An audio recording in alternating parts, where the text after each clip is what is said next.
नमस्कार, मैं हूं आपके साथ अंकिता पाल। बुलेटिन की शुरुआत करते हैं। रुड़की के तहसील परिसर स्थित ज्वाइंट मजिस्ट्रेट कार्यालय पर कांग्रेस कार्यकर्ताओं का एक प्रतिनिधिमंडल प्रदेश महामंत्री और साथ ही आपको बताते चले कि सचिन गुप्ता और महानगर अध्यक्ष राजेंद्र चौधरी के नेतृत्व में पहुंचा है। ज्वाइंट मजिस्ट्रेट दिवेश शशानी को ज्ञापन सौंपकर चारधाम यात्रियों से अवैध वसूली का आरोप लगाते हुए कार्रवाई की मांग की गई।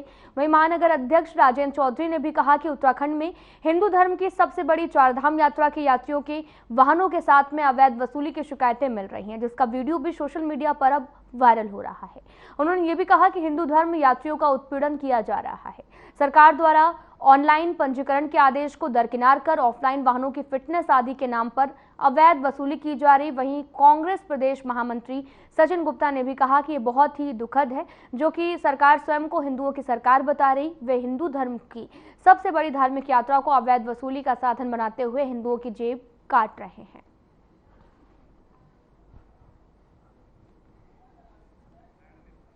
आपको बताते चलें कि कांग्रेस कार्यकर्ता मजिस्ट्रेट कार्यालय पहुंचे, जहां ज्वाइंट मजिस्ट्रेट को एक ज्ञापन भी सौंपा गया है, जहां पर मामले को लेकर कार्रवाई की जा रही है। साथ ही उन्होंने ये भी कहा कि जो सरकार अपने आप को धर्म की राजनीति करने वाला बताती है, वही चारधाम यात्रा को लेकर वसूली का बढ़ावा भी दे रही है। मामले को लेकर कार्रवाई की भी मांग की गई है। देवभूमि उत्तराखंड में अब चारधाम यात्रा की शुरुआत हो चुकी है, जिसको लेकर लगातार वसूली श्रद्धालुओं से की जा रही है, जिसको लेकर ज्वाइंट मजिस्ट्रेट को एक ज्ञापन सौंपा गया और मामले को लेकर कार्रवाई की भी मांग की गई है।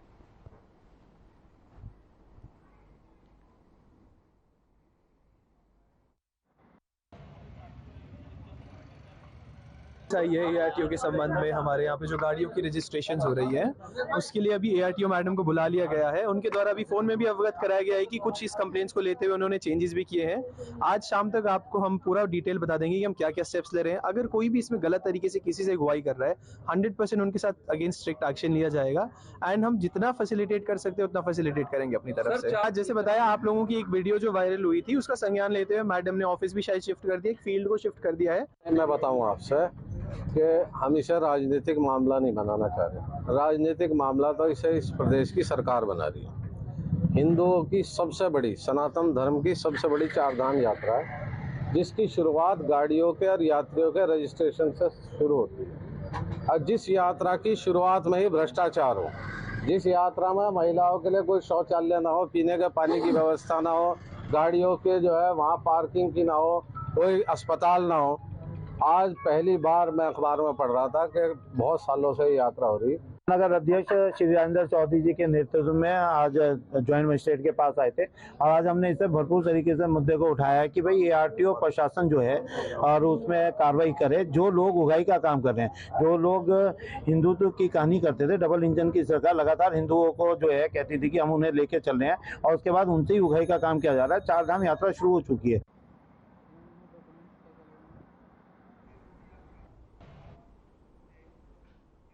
10 मई से चारधाम यात्रा शुरू हो चुकी है, जिसके चलते रुड़की एआरटीओ कार्यालय पर ग्रीन कार्ड बनवाने वाली गाड़ियों की संख्या में बढ़ोतरी हो रही है। इसके चलते एआरटीओ ऑफिस से कुछ दूरी पर मोनफोर्ट स्कूल के सामने एक अलग ग्रीन कार्ड बनवाने की भी सुविधा दी गई, जिसके चलते बनने वाले ग्रीन कार्ड में बढ़ोतरी तो होगी ही, साथ ही सड़क पर गाड़ियां खड़ी होने से भी जाम नहीं लगेगा। वहीं कोई आने वाली गाड़ियों के ड्राइवरों से अनावश्यक वसूली भी नहीं कर पाएगा। आपको बताते चलें कि ग्रीन कार्ड बनवाने को लेकर लगातार भीड़ बढ़ती जा रही है। चारधाम यात्रा शुरू हो चुकी है, जिसको लेकर लगातार रजिस्ट्रेशन भी चल रहे हैं। आरटीओ कार्यालय पर गाड़ियों की भीड़ अब ज़्यादा बढ़ गई है और ग्रीन कार्ड बनवाने को लेकर ये भीड़ लगातार बढ़ती जा रही है। और साथ ही आपको बताते चलें कि चारधाम यात्रा परिवहन विभाग ने भी कई तरह के दिशा निर्देश भी जारी किए हैं। दरअसल 10 मई से यात्रा की शुरुआत हो चुकी है, जिसको लेकर रजिस्ट्रेशन लगातार जारी है। ग्रीन कार्ड बनवाने को लेकर भी लगातार भीड़ बढ़ती जा रही है।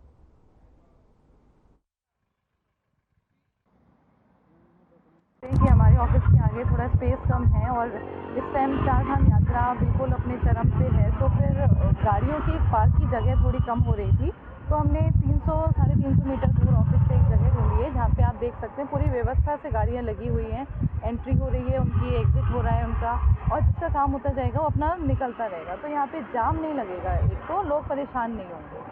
मैम, ग्रीन कार्ड की जो सुविधा दी जा रही है अब बढ़ाई गई है, उसमें कुछ बढ़ोतरी की? ग्रीन कार्ड एक ऐसा प्रपत्र होता है जिसमें आपके सारे जो गाड़ी के कागज़ होते हैं वो चेक करके बनाया जाता है।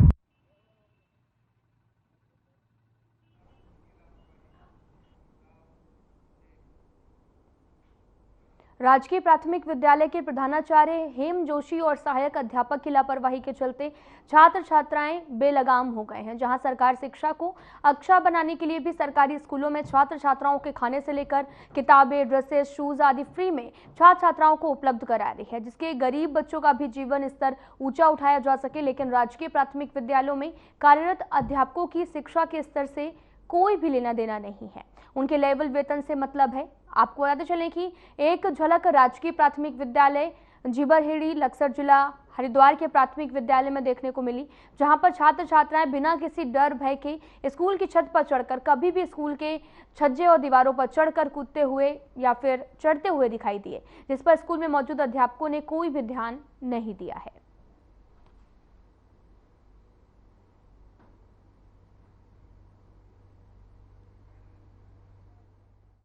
देख सकते हैं जहां पर छात्रों पर कोई भी ध्यान नहीं दिया जा रहा, जहां पर स्कूल के अंदर ही बच्चे जान जोखिम में डाल रहे, एक छत से दूसरी छत पर कूदते हुए नजर आ रहे, और यहां पर अध्यापक होने के बावजूद भी अध्यापक इस पर ध्यान नहीं दे रहे हैं। कोई भी बच्चा कभी भी ऐसे चोटिल हो सकता है, जान जोखिम में डालकर छात्र शरारत करते हुए नजर आ रहे हैं, तो वहीं दूसरी तरफ अध्यापक इस पर कोई भी रोक टोक करते हुए नहीं दिखाई दिए हैं।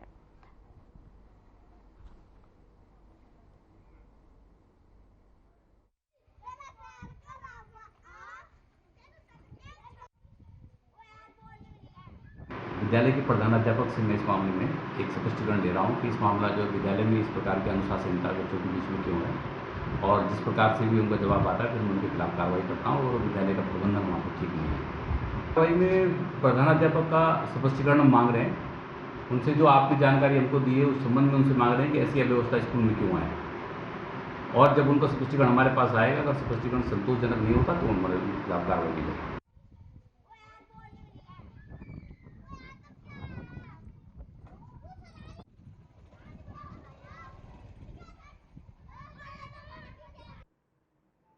आपको बताते चलें कि पूरा मामला रुड़की का है, जहां पर जान जोखिम में छात्र अपनी डालते हुए नजर आ रहे हैं, एक छत से दूसरी छत पर कूदते नजर आ रहे हैं, और इस पर अब अध्यापक भी कोई ध्यान नहीं दे रहे, जिससे बच्चे चोटिल भी हो सकते हैं।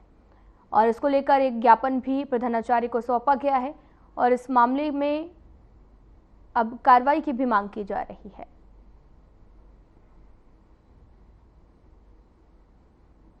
आप ये स्कूल का नज़ारा देख सकते हैं, जहां पर ये वीडियो भी रिकॉर्ड किया गया है। जान जोखिम में छात्र डालते हुए नजर आ रहे हैं, दीवार पर भी खड़े होके शरारत करते हुए नजर आ रहे हैं, कभी भी गिरकर चोटिल हो सकते हैं। तो वहीं शिकायत के बाद भी अभी तक कोई भी कार्रवाई नहीं हुई है।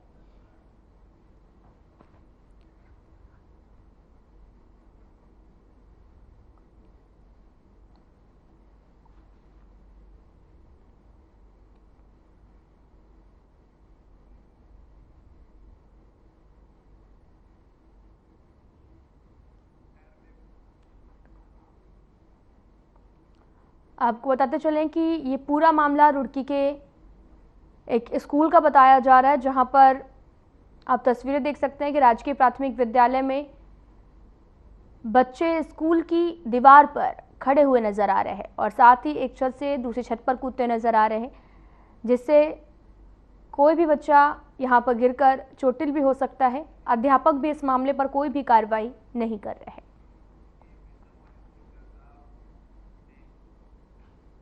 खबर चमोली जनपद के देवाल विकास खंड से आई है, जहां पर एक वाहन दुर्घटना में अवकाश पर आने पर ही घर आए भारतीय सेना के जवान की दर्दनाक मौत हो गई है, जिसके बाद जवान के परिवार में कोहराम मच गया, जबकि पूरे क्षेत्र में गहरी शोक की लहर छा गई है। मिली जानकारी के अनुसार उनकी कार अनियंत्रित होकर पहाड़ी से नीचे गिरकर नदी में जाकर गिरी है, जिससे उनकी मौत हो गई। और साथ ही मृत जवान 14 गढ़वाल राइफल में तैनात था, जिसकी पोस्टिंग लद्दाख में बताई जा रही है।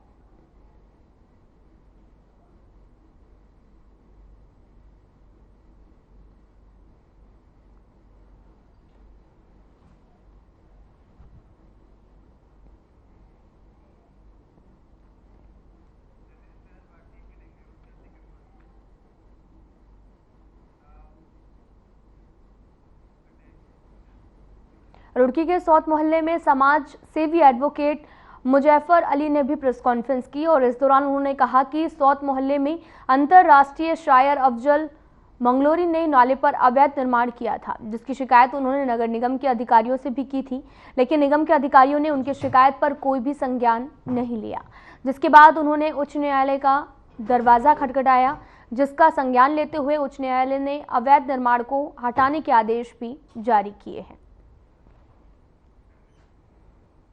आपको बताते चले कि एडवोकेट मुजफ्फर अली ने प्रेस कॉन्फ्रेंस की, अवैध निर्माण को लेकर ये प्रेस कॉन्फ्रेंस की गई। न्यायालय ने निर्देश भी जारी किए हैं।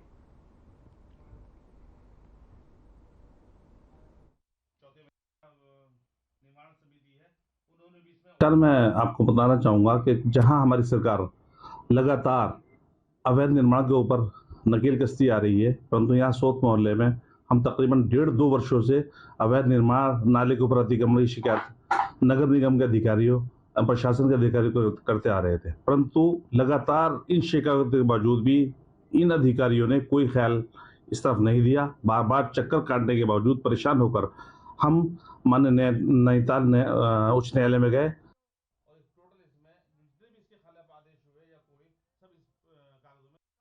याचिका आपने कब लगाई थी? याचिका इसमें लगाई थी अप्रैल में हमने। चौथे निर्माण समिति है, उन्होंने भी इसमें ऑर्डर किए और इस टोटल